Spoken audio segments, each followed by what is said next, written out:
অভাব কাকে বলে? আজকাল দিনে ছেলেরা সে অভাব কোনোদিন বোঝে না। অভাব তো তাদের যে চলে গেল পৃথিবী ছেড়ে,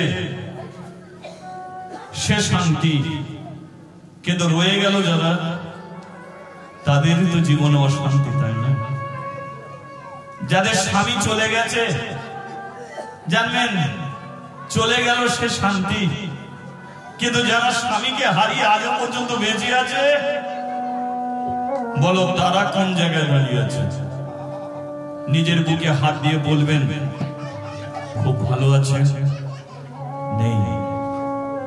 পরের লাঠি ঝেঁটা খেয়ে হয়তো আপনার জীবন কাটাতে হচ্ছে। সংসারের নিয়ম এটা, সংসারে দিলেই আপনার ভালো, না দিলেই ভালো। চলে এলো দেবার সংসারে অভাব। 5 বছরের ছেলেটাকে বলে গেছে, শোনো দেবার মা, তোমার ছেলেটাকে ভারতের সংস্কৃতি শেখাবে। এটা আমি বলে দিচ্ছি, সমাজের মানুষ ওকে যেন ভালোবাসে, যেন শ্রদ্ধা করে, যেন ভক্তি করে। ভারতের সংস্কৃতি কোনটে? দেখবেন কুকুরও সংসার আছে, গরুরও সংসার আছে, সাপেরও সংসার আছে, ব্যাঙেরও সংসার আছে, বিড়ালেরও সংসার আছে, কিন্তু পশুর সংসারে কোনো সংস্কৃতি নেই। কিন্তু মানুষের সংসারে সংস্কৃতি আছে। সংস্কৃতি কোনটে? একজন দাঁড়িয়ে আছে, আপনি বসে আছেন, আপনার বলা উচিত ভাই দাঁড়িয়ে থাকবে কেন? আয় না, দুজনে মিলে একসঙ্গে বসে বসে হরিনাম শুনি। এটা হচ্ছে সংস্কৃতি। বাড়িতে গুরুজন এলে মা ছেলেকে শিক্ষা দেবে, যা গিয়ে প্রণাম কর। এটা হচ্ছে সংস্কৃতি। বালিশে প্রণাম করে শোবে, বালিশে শুতে যাবে, প্রণাম করো। ওং পদ্ম নাভায় নমঃ, ওং পদ্ম নাভায় নমঃ, ওং পদ্ম নাভায়। বালিশকে প্রণাম করে শুলে ওই রাত্রিতে যদি তুমি মারা যাও, তাহলে জানবে ভগবানের কোলে তুমি মাথা দিয়ে মারা গেলে। আর ওই রাত্রিতে যদি মারা যাও, ভগবানের কোলে আর মাথা পড়লো না, পরের দিনকে শ্মশানে চিতার কাটে দিয়ে তোমার মাথা। তাই বাবা মাকে প্রণাম করতে হয়, বাড়িতে গুরুজনের সম্মান দিতে হয়, রাস্তাঘাটে চলতে গেলে মাথা নিচু করে চলতে হয়, খেতে গেলে কুখাদ্য খাওয়া উচিত নয়। বিড়ি সিগারেট মদ এগুলো খাবি না, এগুলো হচ্ছে সংস্কৃতি। একে অপরকে প্রণাম করবি, শ্রদ্ধা করবি, ভক্তি করবি। দেবার মাকে বলে গেছে, তাই দেবার মা বলল, শোন, তোকে স্কুলে যেতে হবে, লেখাপড়া শিখতে হবে। অভাবটা কি দেখুন।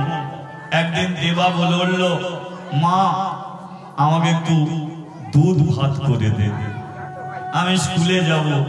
দুধ ভাত, দেখুন চাল কেনার পয়সা নেই, দুধ ভাত কি করে খাওয়াবে? তবু তো ছেলেকে স্কুলে পাঠাতে হবে। তাই মা কি করেছে, শিলে চাল বেটেছে। শিলে চাল বেটে চাল ধোয়া জল কেমন আপনারা বলুন? সাদা দুধের মতো নয়, সেই চাল ধোয়া জল নিয়ে ছেলের ভাতে দিয়ে বলে, এনে এটা তোর দুধ ভাত। দেবা সেই দুধ ভাত খেয়ে স্কুলে যায়। মা বলে, শোন দেবা, তোর বাবা তোকে স্কুলে দিয়ে আসতো, তোর বাবা চলে গেছে, কিন্তু আরেকটা বাবার কথা আমি তোকে বলে দিচ্ছি। আরেকটা বাবা। দেবা বলল, সেটা কোন বাবা? সেটা তোরও বাবা, আমারও বাবা, জগতের সবার বাবা, অনাদি গোবিন্দ শ্রীকৃষ্ণ ভগবান। হরি বল, হরি বল। তোরও বাবা, আমারও বাবা, জগতের সবার বাবা। বিপদে যদি পড়িস তো ওই জগৎ পিতা বাবাকে ডাকিস। সে থাকতে পারবে না, সর্ব বিপদ হতে তোকে রক্ষা করবে। আজ আমি আছি, কাল হয়তো আমি নাও থাকতে পারি, কিন্তু জগৎ পিতাকে যদি ধরে রাখতে পারিস, সেই তোকে বিপদ হতে উদ্ধার করবে। তাই স্কুলে যাবি, হরিনাম করতে করতে, ঠিক আছে? বলিয়ে রাধা মাধব কি। দেবার স্কুলের ব্যাগ নিল, ঘর থেকে ধরে এলো, রাস্তায় নামলো। রাধে কৃষ্ণ গোবিন্দ গোপাল রাধা রমন হরি হরি হরি বল। রাধে কৃষ্ণ গোবিন্দ গোপাল রাধা রমন হরি হরি হরি বল। রাধে কৃষ্ণ গোবিন্দ গোপাল রাধা রমন হরি হরি হরি বল। রাধে কৃষ্ণ গোবিন্দ গোপাল রাধা রমন হরি হরি হরি গিরিধারী বল, গোবর্ধন ধারী বল। গোবর্ধন ধারী গিরিধারী বল, গোবর্ধন ধারী বল। গোবর্ধন ধারি রাধা রমন হরে কৃষ্ণ কৃষ্ণ বল। রাধার মনোহরি কৃষ্ণ রাধা রমন হরে কৃষ্ণ কৃষ্ণ বল। কৃষ্ণ কৃষ্ণ রাধে রাধে রাধে রাধে রাধে। একবার তালে তালে।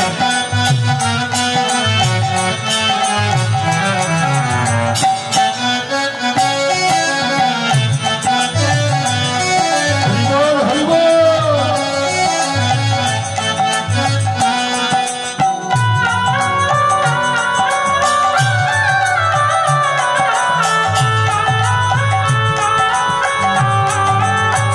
উলুধ্বনি উলুধ্বনি।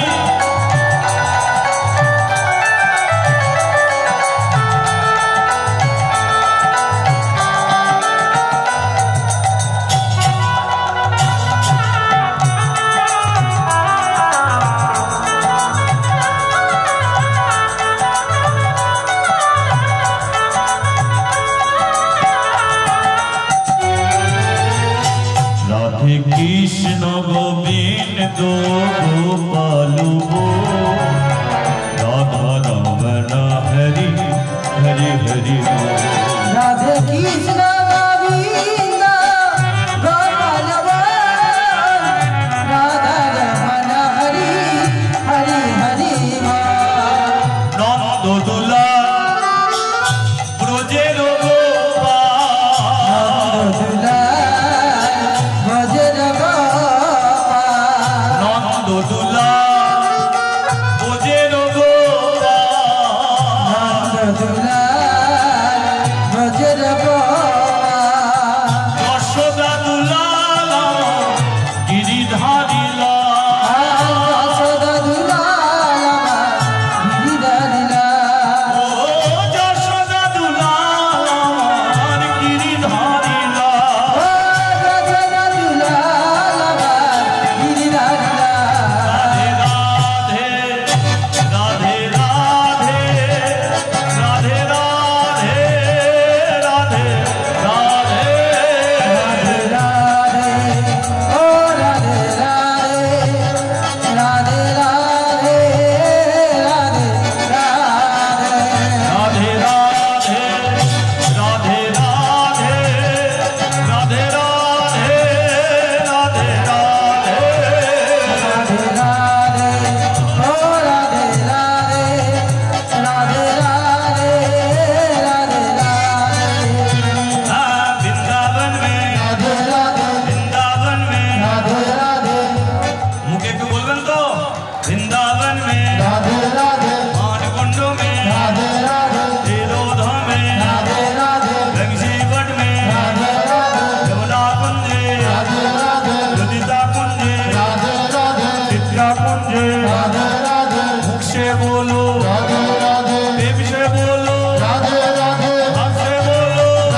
महारानी की জয় আর একবার বলা যাবে কি বলিয়ে শ্যাম সুন্দর কি জয় বলিয়ে মদন মোহন কি 1 টাকা দিবি কি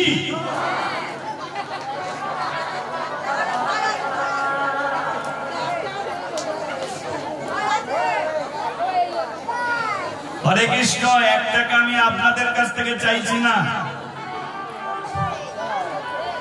দেবতা চাইছে মায়ের কাছ থেকে বাবা মরে গেছে বেশ কিছুদিন হয়ে গেছে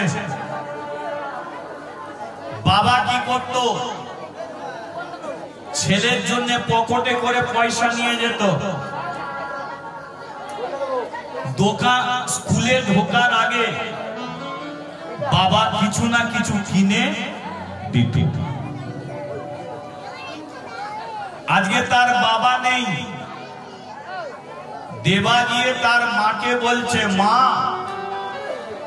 আমাকে 1 টাকা দিবি আমি কিছু কিনে খাবো বাবা তখন কিনে দিত আমি স্কুলে নিয়ে যেতাম কিন্তু এখন আমাকে আর কেউ দেয় না স্কুলের ধারে কত দোকান বসে সবাই কিনে কিনে খায় আমি হাঁ করে তাকিয়ে থাকি আমাকে কেউ কিনেও দেয় দেখ না মায়েরা বাচ্চা বাচ্চা ছেলেদের কত কি কিনে দিচ্ছে আমাকে 1 টাকা দে ওদের মতো আমি কিছু কিনে খাবো কি মা বলে তোকে আমি 1 টাকা দেবো তুই স্কুলের ব্যাগটা নে আমি ঘরের ভেতরে যাই 1 টাকা আনছি দেবা স্কুলের ব্যাগ নিয়ে দাঁড়িয়ে আছে দেবার মা ঘরে গিয়ে ঘরের ঘটি বাটি হাঁড়ি কলসি সব দেখলো কিন্তু 1 টাকা মা নাহি কোথায় পেল দেবা বাইরে থেকে বলছে ওমা দেরি হয়ে যাচ্ছে দে না 1 টাকা ওরে দেবা তুই দাঁড়া আজ আমি তোকে 1 টাকা দেব কিন্তু কি বিচার দেখুন ভগবানের কি লীলা সব ঘরে তন্ন তন্ন করে খুঁজে দেখলো কিন্তু 1 টাকা মা নাহি কোথায় পেল হরিবল হরিবল ঘরের মেঝেতে বসে মুখে কাপড় দিয়ে ঘুমড়ে ঘুমড়ে কাঁদছে যে হে ভগবান আমার ছেলে অনেক কিছু চাইনি শুধু 1 টাকা চেয়েছে তুই আমাকে 1 টাকা দে না আমার ছেলেকে যে আমি কিছু কিনে দেবো 1 টাকা দে না পাই না ছেলেটার কাছে মা মুখ দেখাবে কি করে মাথা নিচু করে দাঁড়িয়েছে দেবা ওই দেবা এক কাজ কর বাবা 1 টাকা আমি অনেক করে খুঁজেছি পাইনি অন্যদিন তোকে 1 টাকা দেবো তুই কিছু কিনে খাবি আজকে আমি 1 টাকা তোকে আমি দিতে পারিনি দেবা 1 টাকা দিতে পারি দেবা বলে ঘর খুঁজলি তো আর একটা ঘর আছে সেখানে গিয়ে খুঁজে দেখ না সেখানে বুঝি আছে সেটা কোন ঘর শোবার ঘর কি রান্নাঘর আর একটা ঘর থাকে সেটা হলো ঠাকুর জানা ঠাকুর ঘরে গিয়ে দেখ না যদি 1 টাকা পাস আজকে খাবার ইচ্ছা হয়েছে অন্যদিন দিবি বলছিস আজকে দে না 1 টাকা দেখ দেখ গিয়ে ঠাকুর ঘরে দেখ ওটা যে ঠাকুর ঘর আচ্ছা বলুন তো, ভগবানের ঘরে একটা লক্ষ্মীর ঝাঁপি থাকে না? লক্ষ্মীর ঝাঁপি থাকে তো, তাদের সিঁদুর থাকে, নোয়া থাকে, কড়ি থাকে। দেবার মা কি করেছে? সেই লক্ষ্মীর ঝাঁপিতে প্রণাম করেছে, প্রণাম করে বলে উঠল, হে মা লক্ষ্মী, হে মা কমলা, তুই তো ধনের দেবী, তোকে কেন বাড়িতে পুজো করে? তোর কৃপা বাড়িতে ধন সম্পদের কোনোদিন অভাব হয় না, তাই তোকে পুজো করে। কিন্তু আমাকে তুই ধন দিলি না, যশ দিলি না, মান দিলি না, কিচ্ছু দিলি না, তবু তোকে আমি দিনের পর দিন পুজো করে গেছি। জীবনে কোনোদিন তোর কাছ থেকে কিছু চাইছি না, আজকে তোর কাছ থেকে আমি 1টা টাকা চাইছি, তুই আমাকে 1টা টাকা তুই আমাকে। তোর অনেক আছে, তুই ধনের দেবী, তুই হাত বাড়ালে সব পাবি, কিন্তু একজন দুঃখিনী মা আজকে হাত পেতেছে তোর কাছে, তুই আমাকে 1টা টাকা দে, আর কোনোদিন তোর কাছ থেকে কিছু চাইব না। আমি নারে দেবাকে পেটে ধরেছি, কিন্তু তুই তো জগতের সবার মা, ছেলেটার চোখে জল তুই সহ্য করছিস কি করে? দে মা, 1 টাকা দে, যদি দিস তোকে আমি ডাকবো, আর যদি না দিস এই ঝাঁপি আমি জলে ভাসিয়ে দেব। দেবার মা কি করেছে? প্রণাম করে লক্ষ্মীর ঝাঁপিতে হাত ঢুকিয়ে, আর যেই হাত ঢুকিয়েছে সিঁদুর উঠেছে, নোয়া উঠেছে, কড়ি উঠেছে, সবার শেষে 1টা টাকা উঠেছে। বলিয়ে লক্ষ্মী মাতা জিও কি। এই তো মা কমলা, 1 টাকা তুই আমাকে জুটিয়ে দিলি। দেবা, দেবা, পেয়েছি 1 টাকা। মা 1টা টাকা দেওয়ার হাতে দিয়ে বলছে, দেবা, সবাই তোকে দেখিয়ে দেখিয়ে খায়, কিন্তু তুই কাউকে দেখিয়ে খাবি না, তুই কিনে খাবি। তুই চেয়েছিস, ওরা কেউ দেয় না, কিন্তু তোর কাছ থেকে যদি কেউ চায়, তুই দিতে দেরি করবি কেন? শোন, এ পৃথিবীতে নিয়ে আনন্দ নয় রে ছেলে, এ পৃথিবীতে দিয়ে আনন্দ। এ পৃথিবীতে খেয়ে আনন্দ নয়, এ পৃথিবীতে খাইয়ে আনন্দ। তাই নিয়ে আনন্দ নয়, দিয়ে আনন্দ।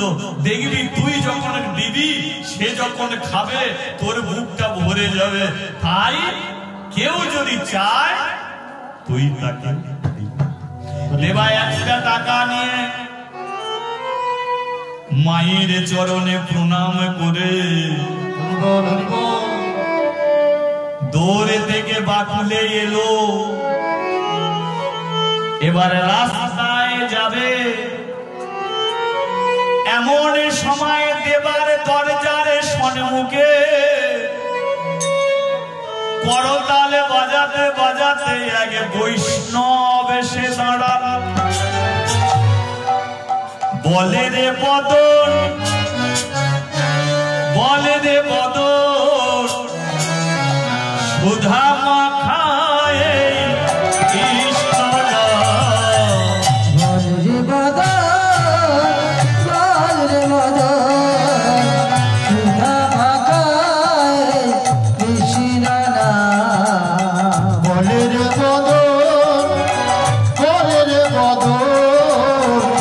সুধা মাখায়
এই যে এবার আর দেবা কিন্তু চাইছে না তার মায়ের কাছ থেকে। কে চাইছে? দরজায় যে বৈষ্ণব দাঁড়িয়েছে, সেই বৈষ্ণব বলল, ওরে কে আছিস ভেতরে? আমি অনেক দূর থেকে আসছি, এবারই ও বাড়ি ভিক্ষা করি। গতকাল একজনদের বাড়িতে সেবার কথা ছিল, কিন্তু তাদের বাড়িতে অসুবিধার কারণে আমার আর সেবা করা হয়নি। সারা রাত্রি না খেয়ে আছি, চাল ডাল দিবি, কখন রান্না করব, কখন খাবো, তাই 1 টাকা দে না মা, দোকান থেকে কিছু কিনে খাবো। দেবার মা পেছনে দাঁড়িয়ে চোখের জলে কাঁদে।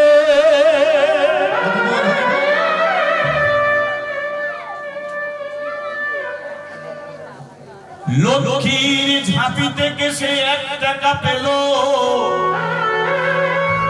সেটা সে ছেলের হাতে দিল। এখন পরম বৈষ্ণব চায় 1 টাকা। এই 1 টাকা আমি কোথা থেকে পাবো? আমি কেমন করে বৈষ্ণবের সেবা করে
বলুন মা,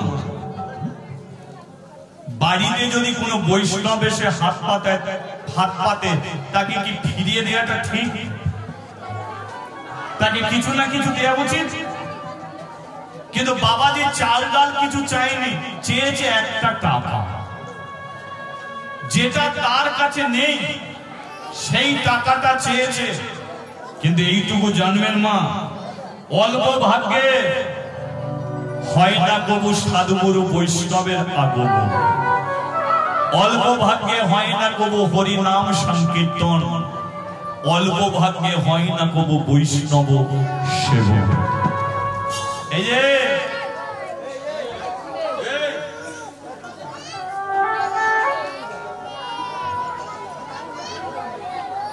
অনেক ভাগ্যের ফলে বৈষ্ণব আসিয়া মেলে, সেই বৈষ্ণবকে করা সেবন। সেবার অবস্থা কেন বৈষ্ণব সেবা দিতে হয়? দেখবেন গ্রামের মধ্যে যদি কোনো বাড়িতে ছেলের অন্নপ্রাশন হয়, খুব ভেবে দেখবেন, গ্রামের সবাইকে নিমন্ত্রণ করবে, কিন্তু সেই গ্রামে যদি কোনো বৈষ্ণব থাকে সেই বৈষ্ণবকে নিমন্ত্রণ করে না। কেন নিমন্ত্রণ করে না? কারণ বৈষ্ণব কি আনবে ও তো আনতে পারবে না। কিন্তু অন্যজনকে নিমন্ত্রণ করলে সোনার চেন আনবে, রূপোর নপুর আনবে, সোনার আংটি আনবে, নম্বর আনবে, কি এগুলো তো নিয়ে আসবে, কাপড় আনবে, হ্যাঁ নানান গিফট নিয়ে আসবে। কিন্তু একটা বৈষ্ণবকে নিমন্ত্রণ করলে সে তো কিছু আনে না। এই জায়গাটাই তো মানুষের সবচেয়ে বড় ভুল। আপনাকে সবার আগে বৈষ্ণবকে নিমন্ত্রণ করতে হবে।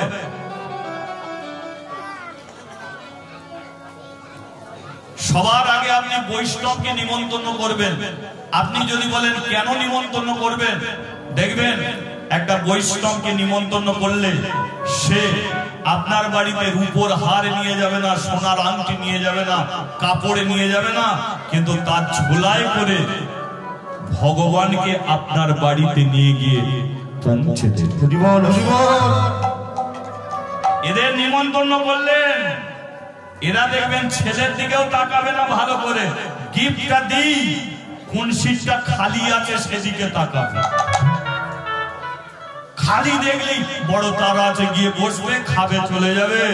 কিন্তু একটা বৈষ্ণব কোনোদিন সেটা করে না। তাকে নিমন্ত্রণ করবেন, একদিকে সে চুপটি করে দাঁড়িয়ে থাকবে, খেতে দিলে খাবে, না দিলে চলে যাবে। আর সেই বৈষ্ণবের কাছে যদি আপনার ছেলেটাকে নিয়ে আসেন, যদি বলেন বাবাজি একটু আশীর্বাদ করো তো, দেখবেন সেই বাবাজি সঙ্গে সঙ্গে ছেলেটাকে বুকে জড়িয়ে ধরে বলবে, বাবা আমার ঘর নেই, তোর নেই, চাল নেই, চুলো নেই, আমার তো কিছু নেই, তোকে আমি টাকা পয়সা দিয়ে আশীর্বাদ করতে পারছি না, কিন্তু এইটুকু আশীর্বাদ করি তুই বাবা মার যেন সন্তান প্রকৃত হতে পারিস, একজন কৃষ্ণ ভক্ত তুই হতে পারিস, সমাজের মুখ যেন তুই উজ্জ্বল করতে পারিস, গ্রামের মানুষের যেন তুই কাজে লাগাস। বলেন যারা রূপোর হাত চেন দিয়ে যায় তারা এই আশীর্বাদ করে না, কিন্তু একজন বৈষ্ণব আশীর্বাদ করে যায়। কিন্তু সেই বৈষ্ণবকে আমরা অবহেলা করি, অশ্রদ্ধা করি। সেই বৈষ্ণব